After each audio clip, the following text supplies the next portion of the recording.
Pinapunta po ng ating mahal na Panginoong Diyos si Prophet Isaiah at sasabihan si Hezekiah na iligpit na niya, iayos na niya yung kanyang kaharian dahil malapit na siyang mamatay. At ang sabi niya, hindi ka nagagaling sa iyong sakit.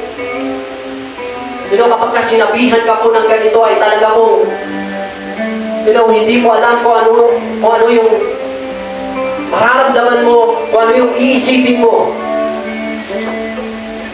Tama ba? Kapag sinabihan ka na mamamatay ka na, hindi ka nagagaling sa iyong sakit, ay talagang manglulumo ka. Pero alam niyo po mga kapatid, ang ginawa po ni Hezekiah, imbis na malupaypay po siya, imbis na magmukmuk po siya, ang ginawa po ni Hezekiah ay nanalangin po siya sa ating mahal na Panginoong Diyos. Humarap po siya sa dingding. At siya po ay nanalangin ng may buong puso, ng may buong pagpapakumbaba sa ating mahal na Panginoong Diyos. Ang sabi niya, alalahanin po ninyo ko, Yahweh, na namuhay akong tapat sa inyo. Buong puso po ko pong ginawa ang lahat ng bagay ayon sa iyong kagustuhan. At buong kapaitang, umiyak si Hezekiah. Buong pait, mga kapatid, nung umiyak si Hezekiah, alalahanin niyo ako, Panginoon. Sabi niya, namuhay akong tapat sa inyo. Paano, kapatid? Kung ikaw yung nasa kalagayan ni Hezekiah, masasabi mo bang ikaw ay naging tapat? Paano, kapatid, kung nanalangin ka sa Kanya, sumako ka sa Panginoon.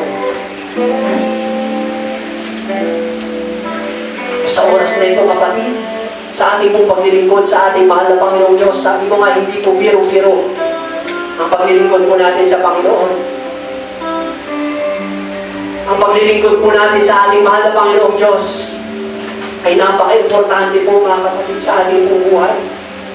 Kaya habang tayo po'y nabubuhay, habang tayo po ay may lakas pa, habang tayo po'y nakakalakad pa, habang tayo po, kapatid, ay nabubuka pa natin ang ating mga labi upang manalangin sa Panginoong Diyos. Nakakapagpuri pa, nakakapag-awit pa, ay gawin na po natin. Ay lagi nyo pong tatandaan na ang buhay po natin dito sa mundong ibabaw po na ito ay napaka-iksi lang. Temporary lamang po tayo, kapatid. Huwag na po nating antayin na nandun po tayo sa hospital. Huwag na po nating antayin na nakatatay na po tayo.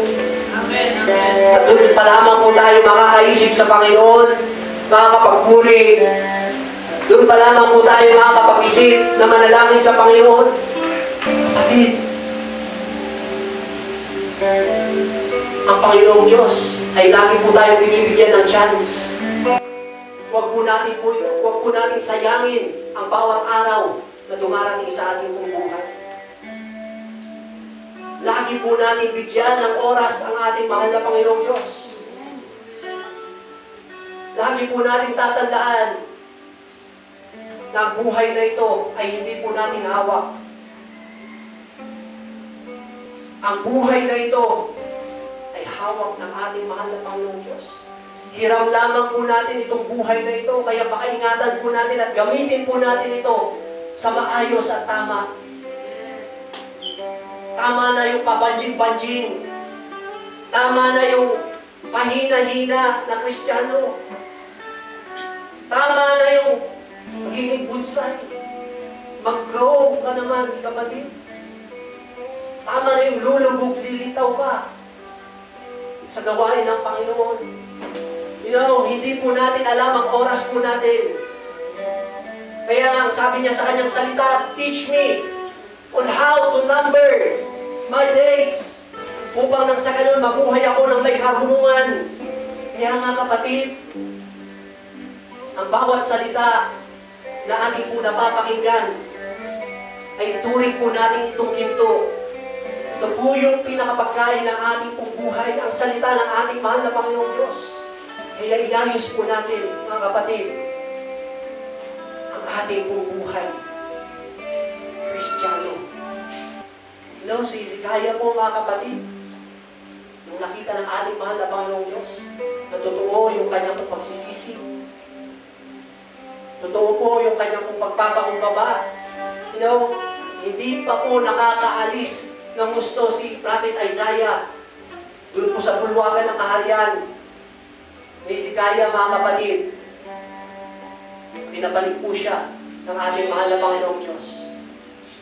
Sabi niya kay Prophet Isaiah, bumalik ka.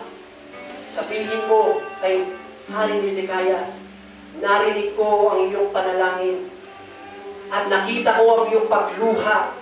Kapag nakita po ng ating mahal na Panginoong Diyos, yung tunay na pagsusungabo po natin, tunay na paglapit po natin, ay babaguhin niya ang bawat sitwasyon na meron ka ngayon. Kapag nakita ng ating mahal na Panginoong Diyos na ikaw ay tapat na lumalapit po sa Kanya, hindi po magdadalawang isip ang ating mahal na Panginoong Diyos na iaayos ang iyong buhay. Iaayos ang iyong pamilya. Iaayos ang iyong mga mahal mo sa buhay. Pagka nakita ng ating mahal na Panginoong Diyos, ang motibo ng iyong puso ay pagpapalain ka ng ating mahal na Panginoong Diyos. Kagaya po ng ginawa sa buhay po ni Hezekiah, mga kapatid, na kung saan ay dapat mamamatay na po siya. The time, pero ang ginawa ng ating mahal na Panginoong Diyos, dahil totoo at tunay, yung kanya pong paglapit sa Panginoon, dinugtungan po ng ating mahal na Panginoong Diyos yung kanya pong buhay. Dinugtungan niya ng 15 taon. Hallelujah! At hindi lamang yan, mga kapatid, ay pinagkaloob ng ating mahal na Panginoong Diyos. Ang sabi niya, ililigtas kita at ang lungsod na ito sa kamay ng hari ng Azeria. Ipagtatanggol ko ang lungsod na ito alang-alang sa aking karangalan, sa aking pangako kay David na aking ko. Grabe, mga kapatid, hindi mo akalain, hindi mo i-explain kung ano po ang ipagkakaloob ng ating mahal na Panginoong Diyos sa iyong buhay kapag ikaw ay tunay na lumapit at sumamba ng totoo sa ating mahal na Panginoong Diyos. Kaya makita po natin, mga kapatid, na ang panalangin po is a relationship sa ating mahal na Panginoong Diyos, not an activity, mga kapatid. Kapag tayo po'y nananalangin lagi sa ating mahal na Panginoong Diyos, papahayag po natin ang maayos, nauunawaan ng ating mahal na Panginoong Diyos kung ano po yung nilalaman ng ating puso po natin at isipan po natin.